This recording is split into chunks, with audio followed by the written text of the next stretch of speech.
कहीं ब्रजभूषण के जो के ऊपर फैसला होता हुआ नजर आता है कि चलिए ब्रजभूषण ना सही उनके बेटे को यहाँ पर टिकट दिया जाए। अब सवाल फिर वही खड़े होते हैं कि बीजेपी जितनी बातें कहती हुई नजर आती है कि भाई हम तो बड़े स्पष्ट कह सकते हैं कि पार्टी है, हमारे अंदर कोई भी दोहराव वाली बात नहीं है, कहीं भी कोई खामी नज़र आती है, कहीं भी कोई गलती नज़र आती है हम तुरंत उसके ऊपर रिएक्ट करते हैं, तुरंत एक्शन लेते हैं। लेकिन ब्रजभूषण के नाम पर आखिर बीजेपी को कहा कि सपा में उनकी वापसी हो सकती है। और जाहिर बात है कि देखिए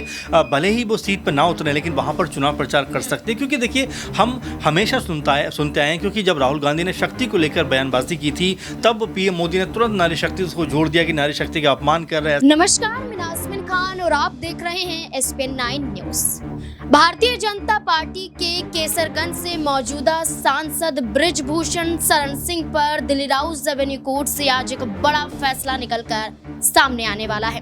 आज बृजभूषण शरण सिंह पर आरोप तय होगा। आखिरकार क्या वाकई आरोपी हैं बृजभूषण शरण सिंह? क्या यौन शोषण मामले में वाकई लिप्त नजर आए थे, जो आरोप महिला पहलवान खिलाड़ी लगाती हुई नजर आ रही थी?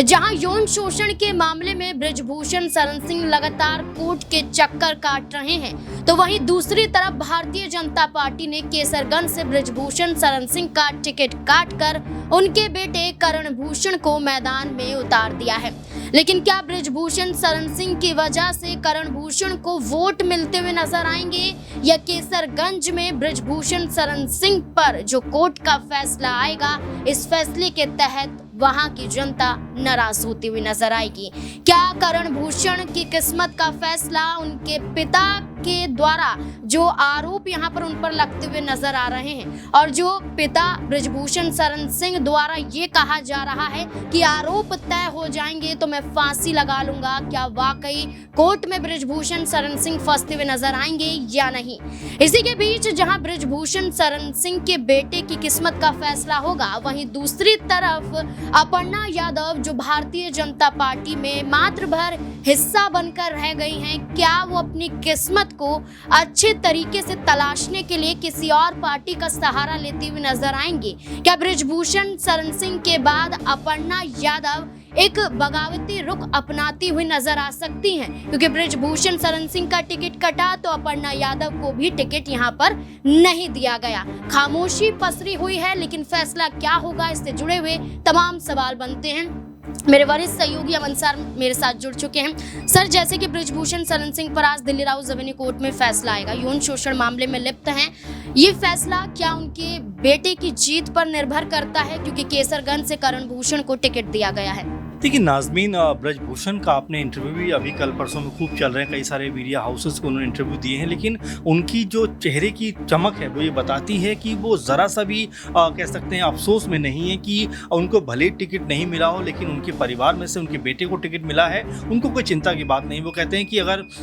मेरे कह सकते हैं खिलाफ एक भी मामला साबित हो जाता है तो मैं खुद अपने हाथों से फांसी लगा लूँगा। इतनी बड़ी बात वो कहते हुए नजर आते हैं। लेकिन महत्वपूर्ण बात ये हो जाती है कि केसरगंज की हम लोग बात कर रहे हैं, जाहिर बात है कि देखिए केसरगंज सीट को लेकर लगातार बीजेपी दबाव में थी, ब्रजभूषण दबाव में थे, लेकिन इन सब के बावजूद बीजेपी को लेकर जिस तरह का रुख होना चाहिए था बीजेपी का ब्रजभूषण को लेकर, वैसा कुछ दिखाई नहीं पड़ा नाज़मीन। क्योंकि आपने देखा कि अंतिम दिन जाकर कहीं ब्रजभूषण के के ऊपर फैसला होता हुआ नजर आता है कि चलिए ब्रजभूषण ना सही उनके बेटे को यहाँ पर टिकट दिया जाए। अब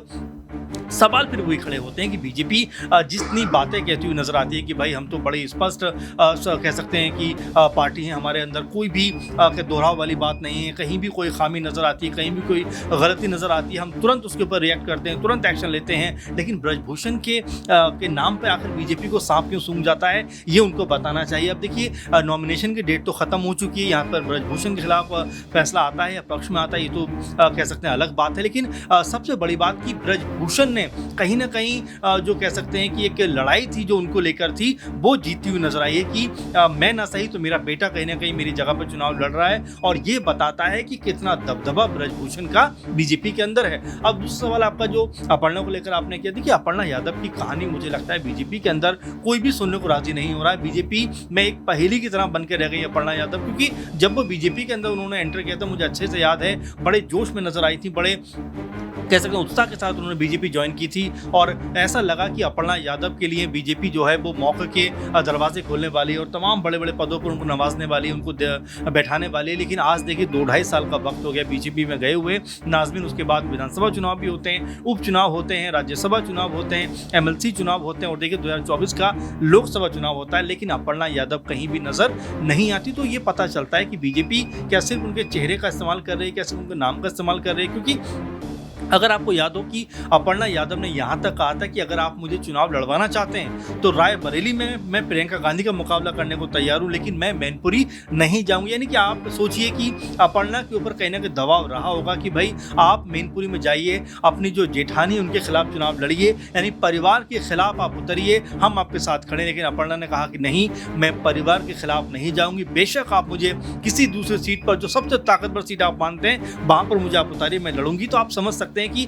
अपर्णा यादव के ऊपर बीजेपी में किस तरह का दबाव बनाया जा रहा है कि अब जब सारे नाम फाइनल हो गए हैं तो अपर्णा यादव का कोई बयान भी सामने नहीं आ रहा जो ये बताता है कि अपर्णा यादव के ऊपर जो राजनीति हो रही है कहीं ना कहीं वो इससे परेशान है और कोई बड़ी बात नहीं कि वापसी का रास्ता सपा में वो तलाशते हुए अब नजर आए। देखिए सर, यहाँ पर कहा जा रहा है कि ताकतवर सीट और ताकतवर सीट के रूप में केसरगंज ही नजर आ रही है, लेकिन बृजभूषण शरण सिंह जब से हटे हैं वहीं से कयास लग रहे हैं कि करण भूषण क्या अकेले अपने दम पर चुनाव लड़ पाएंगे या सिर्फ पिता का ही सहारा लेंगे। तो वहीं दूसरी तरफ अगर समाजवादी पार्टी प्रत्याशियों का ऐलान बेशक कर चुकी है सीटों पर, लेकिन अगर अभी भी समय बाकी है, अपर्णा यादव को क्या केसरगंज की सीट ऑफर कर सकती है और क्या अपर्णा यादव ये मौका यहाँ पर स्वीकार करती हुई नजर आ सकती है। क्या बृजभूषण शरण सिंह के बजाय उनके बेटे चुनाव लड़ रहे हैं तो उन्हें हार का सामना करना भी पड़ सकता है, क्योंकि पिता यहाँ पर यौन शोषण के मामले में लिप्त हैं। अगर अपर्णा यादव को ऑफर आता है तो क्या वो जाती हुई नजर आ सकती हैं? देखिए अब तो खैर समय से खत्म हो गई, लेकिन हाँ ये जरूर आपने सही कहा कि सपा में उनकी वापसी हो सकती है और जाहिर बात है कि देखिए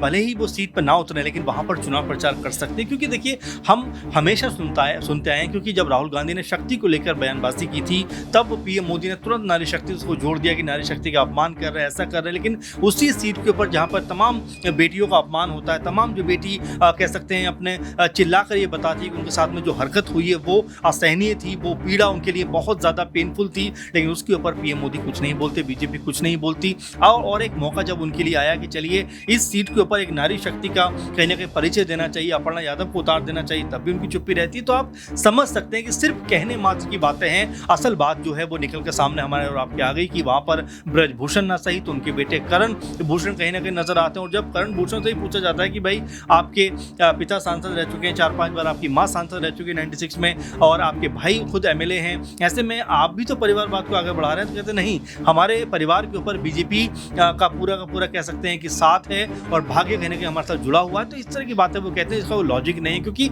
जब आप सपा के लिए बोलते हो, कांग्रेस के लिए बोलते हो, आरजेडी के लिए बोलते हो और भी जो तमाम ऐसी पार्टियां जो परिवारवाद जिसमें नजर आता है, तो जब अपने अंदर परिवारवाद नजर आता है तो बीजेपी वहां पर चुप्पी साध लेती है, खामोश हो जाती है। और ऐसे में अपर्णा यादव, बिल्कुल आपने सही कहा कि आने वाले वक्त में हो सकता है कि कोई बड़ा फैसला यहाँ पर वो करती हुई नजर आ जाए कि चलिए केसरगंज ना सही, आने वाले दिनों में बाकी सीटों पे उपचुनाव भी होने वाले हैं और ऐसा भी होगा कि 2-2 सीटों पर चुनाव लड़ें तो वहाँ पर भी उपचुनाव हो सकता है। तो कोई ना कोई मौका ऐसा हो सकता है, क्योंकि अखिलेश यादव भी उतर गए हैं कह सकते हैं कि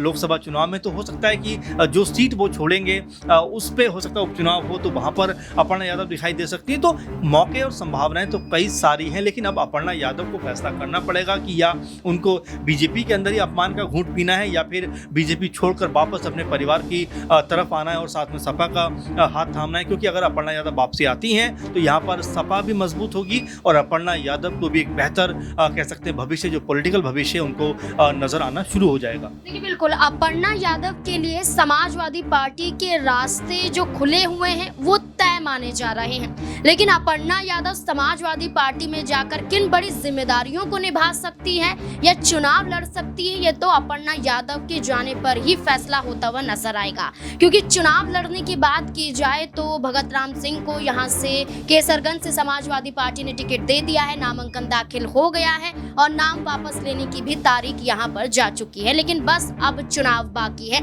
हो सकता है कि अपर्णा यादव चाहें तो चुनाव प्रचार जो लगातार चर्चा चर्चाएं चल रही थी कि क्या डिम्पल यादव अखिलेश यादव के लिए करती हुई नजर आ रही थी, क्या आएंगी आने वाले वक्त में। तो ये तमाम चर्चाओं के बीच में अभी अपर्णा यादव के फैसले पर सबकी निगाहें अभी भी टिकी हुई हैं। इस मुद्दे को लेकर आपकी क्या राय है, कमेंट सेक्शन में जरूर बताएं। देखते रहें SPN9 न्यूज़। धन्यवाद।